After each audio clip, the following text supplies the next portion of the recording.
অনশনের 1.5 দিন পার এখনো সাড়া দেয়নি রাজ্য সরকার। অনশন মঞ্চ থেকে নতুন কর্মসূচি ঘোষণা করলেন এবার জুনিয়র চিকিৎসকরা।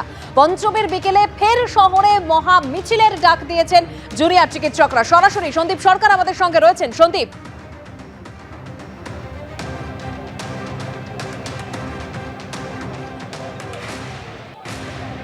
দেখো, ইতিমধ্যে কিন্তু আমরা যেটা দেখতে পাচ্ছি যে 42 ঘন্টা পেরিয়ে গিয়েছে, বোর্ডে জল করছে যে 42 ঘন্টা অতিবাহিত এই অনশন কর্মসূচির। এই অনশন কর্মসূচির মাঝেই এখনও পর্যন্ত সরকারের তরফে বা পুলিশ প্রশাসনের তরফে আলোচনার কোনো জায়গা তৈরি হয়নি, কোনো ক্ষেত্র প্রস্তুত হয়নি, এমনটাই বলছেন আন্দোলনকারী যারা জুনিয়র চিকিৎসক রয়েছেন তারা, এবং অনশনকারীরাও তাদেরও শারীরিক অবস্থার আজকে আপডেট জুনিয়র চিকিৎসকদের তরফ থেকে দেওয়া হলো। এই মুহূর্তে এখনও পর্যন্ত জুনিয়র চিকিৎসকদের যেটা দাবি, তাদের 10 দফা দাবির ভিত্তিতে সরকার তাদের সাথে আলোচনায় বসার নতুন করে কোনো প্রস্তাব তাদের কাছে পাঠায়নি, এমনটাই তারা বলছেন। এরকম একটা পরিস্থিতিতে দাঁড়িয়ে পঞ্চমীর দিন জোড়া কর্মসূচি ঘোষণা করা হয়েছে তাদের তরফে, এবং সেই জোড়া কর্মসূচি যেটা এখনও পর্যন্ত তাদের তরফে জানানো হয়েছে তা হলো এই পঞ্চমীর দিন তারা আগামীকাল সকাল 9টা থেকে রাত 9টা পর্যন্ত অনশন কর্মসূচি, প্রতীকী অনশন কর্মসূচি বিভিন্ন মেডিকেল কলেজ, সরকারি মেডিকেল কলেজ, হাসপাতাল যেগুলি রয়েছে সেই সমস্ত জায়গায় অন্যান্য জুনিয়র চিকিৎসকেরা, সিনিয়র চিকিৎসকেরা তারা বসবেন এবং প্রতীকী অনশন কর্মসূচিতে তারা সামিল হবেন। এদের আন্দোলনকে, এই যে 7 জন অনশন করছেন তাদের আন্দোলনকে তাদের প্রতি সহমর্মিতা জানিয়ে তাদের পাশে দাঁড়ানোর জন্য তারা এই কর্মসূচি ঘোষণা করেছেন আগামীকালের। এবং পঞ্চমীর দিন বিকেল 4:30 সময় একটা মিছিলের ডাক দেওয়া হয়েছে কলেজ স্কোয়ার থেকে ধর্মতলার এই অনশন মঞ্চ পর্যন্ত। সেই মিছিল আসবে। সেই মিছিলে বিভিন্ন মেডিকেল কলেজ, হাসপাতালের চিকিৎসকেরা, জুনিয়র চিকিৎসক, সিনিয়র চিকিৎসক তাদেরকে সামিল হতে আহ্বান জানানো হয়েছে। আন্দোলনকারী জুনিয়র চিকিৎসকদের যে ফ্রন্ট রয়েছে, West Bengal junior doctors front, তাদের তরফে। অর্থাৎ পঞ্চমের দিন জোড়া কর্মসূচির কথা তারা ঘোষণা করলেন। তার সঙ্গে সঙ্গে পুলিশের তরফ থেকে এখনো পর্যন্ত তারা যে সহযোগিতাগুলি চেয়েছিলেন সেই সহযোগিতা পাওয়া যায়নি। সেই বিষয়টাও কিন্তু আজকে তারা আরও একবার তাদের ক্ষোভের কথা সামনে তুলে আনলেন। ধন্যবাদ সন্দীপ। আজ কিছুক্ষণ আগে জুনিয়র চিকিৎসকরা তারা সাংবাদিকদের মুখোমুখি হয়ে এই জোড়া কর্মসূচির কথা ঘোষণা করেছেন। কি বলেছেন রাখবো এবার।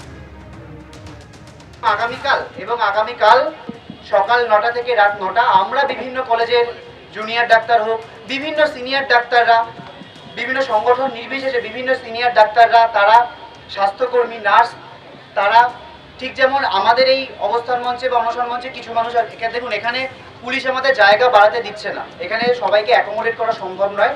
সেই জন্য এখানে কিছু মানুষ যেমন প্রতীকী অনশনে বসবেন, আমরা আহ্বান জানাচ্ছি বাকি বিভিন্ন জায়গায় প্রত্যেকটা মেডিকেল কলেজগুলোতে যে প্রোটেস্ট মঞ্চ রয়েছে, ধর্ণা মঞ্চ রয়েছে, সেখানেও কিন্তু 12 ঘন্টার প্রতীকী অনশন কিন্তু বিভিন্ন জায়গার জুনিয়র ডাক্তার, সিনিয়র ডাক্তার, স্বাস্থ্যকর্মীরা বসবেন। এবং সাধারণ মানুষ যারা আমাদের পাশে আসছেন তাদেরকে কিন্তু আমরা আমাদের পাশে, আমাদের সংঘ দিতে চাইছি, যাতে তারা আমাদের পাশে এসে দাঁড়ান। আইনি ব্যবস্থা কি নেওয়া হবে আমরা সেটা দেখতে চাই। উনি প্রেস কনফারেন্স করে বলেছেন আইনি ব্যবস্থা নেওয়া হবে। আজকে 59তম দিনে এসে আমাদের এই গণ আন্দোলন আমরা কোনো উপায় না পেয়ে আজকে আমাদের সহযোদ্ধারা আমরণ অনশনে বসেছে। সেখানে কোনো সদিচ্ছা তো দূরের কথা, এরকম একটা থ্রেট, এরকম একটা ভয় আজকে আমাদের দেখানো হচ্ছে। আমরা দেখতে চাই ঠিক কী কারবাহি, আপনি বললেন যে কারবাহি নেওয়া হবে বলা হচ্ছে, কি তারা স্টেপ নেন আমরা সেটা দেখতে আগ্রহী। আগামীকাল সকাল 9টা থেকে রাত 9টা অবধি 12 ঘন্টার জন্য জুনিয়র ডাক্তার এবং সিনিয়র ডাক্তাররা বিভিন্ন মেডিকেল কলেজ, হসপিটাল এবং এই অবস্থান মঞ্চে আমরা এটি প্রতীকী অনশন কর্মসূচি ডাক দিচ্ছি। আগামীকাল কলেজ ক্লাব থেকে ধর্মতলা অবধি বিকেল 4:30টার সময় বিভিন্ন ডাক্তার সংগঠন, স্বাস্থ্যকর্মীদের সংগঠন এবং সামাজিক সংগঠনের ডাকা এক মহামিছিলে যেভাবে আপনারা আন্দোলনের প্রথম দিন থেকে আমাদের পাশে এসে দাঁড়িয়েছেন, আমাদের কাঁধে কাঁধ মিলিয়েছেন, আমাদের সাথে হাতে হাত মিলিয়ে মানববন্ধন করেছেন, রাত দখল করেছেন, সেই সমস্ত শুভবুদ্ধি সম্পন্ন নাগরিক সমাজের প্রতিনিধিদের কাছে West Bengal junior doctors front এই মিছিলে দলে দলে যোগদান করার জন্য আহ্বান জানাচ্ছে। ধর্মতলায় অনশন করছেন জুনিয়র চিকিৎসকরা, তার 1.5 দিন পার এবার জোড়া কর্মসূচির কথা তারা ঘোষণা করেছেন। আর 10 দফা দাবিতে একেবারে রাত 8:30 থেকে, শনিবার দিন আমরা দেখেছিলাম রাত 8:30 থেকে অনশন চালিয়ে যাচ্ছেন জুনিয়র চিকিৎসকরা। গতকালই আমরা দেখতে পেয়েছি অনশনে যোগ দিয়েছিলেন আরজিকর মেডিকেলের অনিকেত মাহাতো। আর এই জুনিয়র চিকিৎসকদের পাশে থেকে অনশনে সামিল হয়েছেন সিনিয়র চিকিৎসকরাও।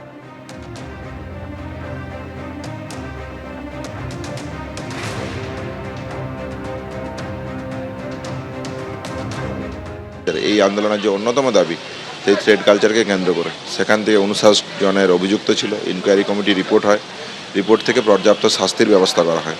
তাহলে এই জায়গা থেকে আমাদের ব্যস্ততা, এই জায়গাটাকে যদি কেউ অ্যাড্রেস না করে তাহলে আমার মনে হয় যে তারা আন্দোলনটাকে হয়তো ঠিকঠাক ফলো করছে না, বা মানে আন্দোলনকে শুধুমাত্র আন্দোলনের এগেনস্টে কিছু কথা বলার জন্য কিছু তথ্য তারা চাইছে। আমাদের ফ্রন্টের পক্ষ থেকে 5 সদস্যের টিম ছিল, আমরা তাদের পাশে আছি। আমরা মনে করি যে একটা অভয়া শুধু নয়, বাকি অভয়ের ন্যায় বিচারের দাবিতে West Bengal junior doctors front লড়বে না। পুলিশের দিক থেকে কোনোদিনই কোনো অনুমতি ছিল না, আমরা নিজেরাই বসিয়েছি। এবং আমরা যেটা বলছি যে সহযোগিতা, প্রশাসনিক যে অসহযোগিতার কথা ডে 1 থেকে আমরা যেটা দেখে আসছি, আমাদের এখনও মনে হয় যে এই অসহযোগিতাকে নিয়ে আমরা আন্দোলন শুরু করেছিলাম, এই অসহযোগিতা নিয়ে আমরা আন্দোলন কন্টিনিউ করব। জুনিয়ররা এত ঘন্টা না খেয়ে এখানে অনশন মঞ্চে বসে আছে, আমরা সিনিয়ররা কি করে পারবো সেটা, সেই জন্য ওদের সঙ্গে জাস্ট সাপোর্ট দেওয়ার জন্য আমরা সবসময় সিনিয়র জুনিয়ররা পাশাপাশি আছি।